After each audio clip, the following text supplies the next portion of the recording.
Avant donc de commencer, je commencerai par adresser mes deux remerciements à Panos. D'abord pour l'organisation du forum qui avait trait au diagnostic. Ensuite, Panos nous a permis d'aller couvrir la section budgétaire de l'Assemblée nationale. Et pour le forum également, ils ont eu à organiser aujourd'hui. Donc sachez donc qu'avant le forum, en septembre 2011, NDAP FM a réalisé 2 émissions avec l'honorable député Alpha Koïta. La première émission avait trait sur le rôle et mission des députés et le processus du vote au niveau de l'Assemblée nationale. C'était pour un peu édifier les gens comment ça s'est passé.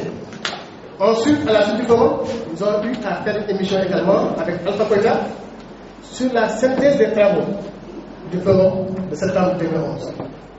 Je pense que le point focal de Panos qui se trouve être Baïdi a également les CD de ces émissions. Donc, je tiens à remercier également au passage le directeur de l'ARD qui a eu l'amabilité quand même de me remettre sa communication. Parce que je l'ai suivi jusqu'à l'ARD pour avoir au moins sa communication parce qu'elle était pertinente. Donc, comme vous le voyez, vous voyez, ce que j'ai ici, ce sont les communications du directeur de l'ARD. Document que je garde jalousement. Et également, ici, nous avons la synthèse des travaux. Ça, c'est sur la base de ça que nous avons eu à réaliser nos émissions avant d'aller à l'Assemblée.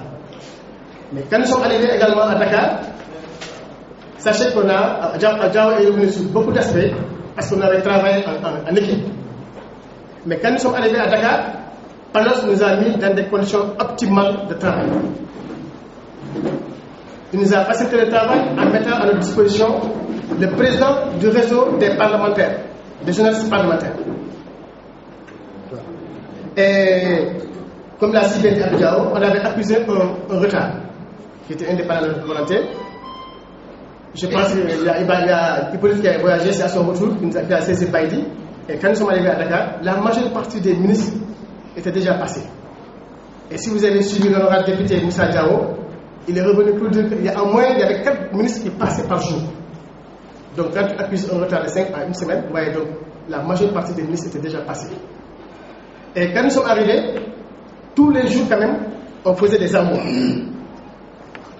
Parce qu'on a également la chance d'avoir les rapports. Moi, pour tous les ministères que j'ai eu à couvrir, les rapports sont là. Je m'appuyais sur ces rapports, je faisais le résumé de ces rapports, accompagné d'extraits de son. Parce que pour tous les élus nationaux qu'on avait ici, pour chaque ministère qui passait, il y avait l'extrait de son.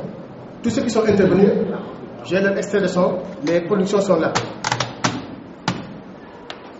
Également, on faisait des interviews. Les honorables députés qui sont là également peuvent le confirmer. Alors, c'est sur ces 3 aspects que moi je travaille.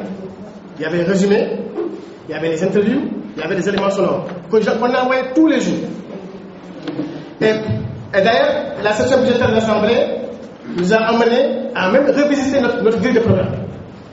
Parce que comme je vous l'ai dit, les 2 émissions de Alpha Koïta passaient avant. Ensuite, nous, on entrait en 3e position.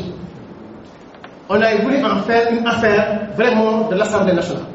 Pour que les gens soient vraiment bien éduqués de ce qui se faisait au niveau de l'Assemblée nationale. Et quand nous sommes arrivés également, on a constaté qu'il y avait la présence de nos élus nationaux. Surtout en plénière. En plénière quand même, on a constaté qu'ils étaient très présents.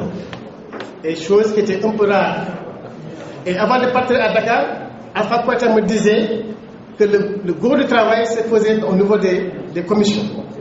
Là, j'ai côtoyé également des députés de l'opposition pour en savoir davantage. Ce qui se faisait réellement lors des travaux de commission. C'est pour essayer de vérifier réellement ce que Alpha Koïta nous disait. Que le tout se jouait au niveau des travaux de commission. En plénière, ce n'est que peut-être des rappels, tout simplement. Mais néanmoins, quand on regarde également les rapports de différents ministres, on s'est rendu compte que pour cette fois-ci, les élus nationaux étaient vraiment présents. Vraiment. En un autre lieu, il y avait une rencontre à laquelle j'ai déjà pris part à Dakar avec les responsables de Panos. J'avais demandé également s'il était possible d'élargir l'expérience de Kolda dans les autres régions. Parce que non seulement les ateliers qu'on organisait à Kolda, ça a permis les 3 acteurs que sont les OSC, les médias et les élus de se côtoyer. Et ça a permis de raffermir les liens. Il est vrai qu'à l'époque, les OSC et les médias étaient souvent dans le même camp. Quand on parlait quand même, quand les gens envoyaient des papiers, les jeunes pensaient que les gens étaient contre eux. Parce que ouais, mais aujourd'hui quand même, ils ont compris que tel n'était pas le cas, que les gens ne faisaient que le travail. Maintenant, pour ne pas trop monopoliser la parole, il y a également une observation par rapport même à la couverture. On s'est rendu compte que l'agenda quand même, l'agenda souvent n'était pas respecté. Les gens commençaient un peu tard, parce qu'on disait que le début des sessions, c'était à 9h. Mais quelquefois, il arrivait que les gens commencent un peu tard. Et quand on commence tard, ça a des répercussions également dans la soirée. Les gens partent jusqu'à 21h. Tu vois un ministre qui monte à 21h pour terminer vers 23h. Et sachant les réalités de Dakar, le problème de mobilité se pose. Tu quittes à l'Assemblée vers 23h, imagine-toi avec tous les risques que ça comporte pour aller, pour rentrer.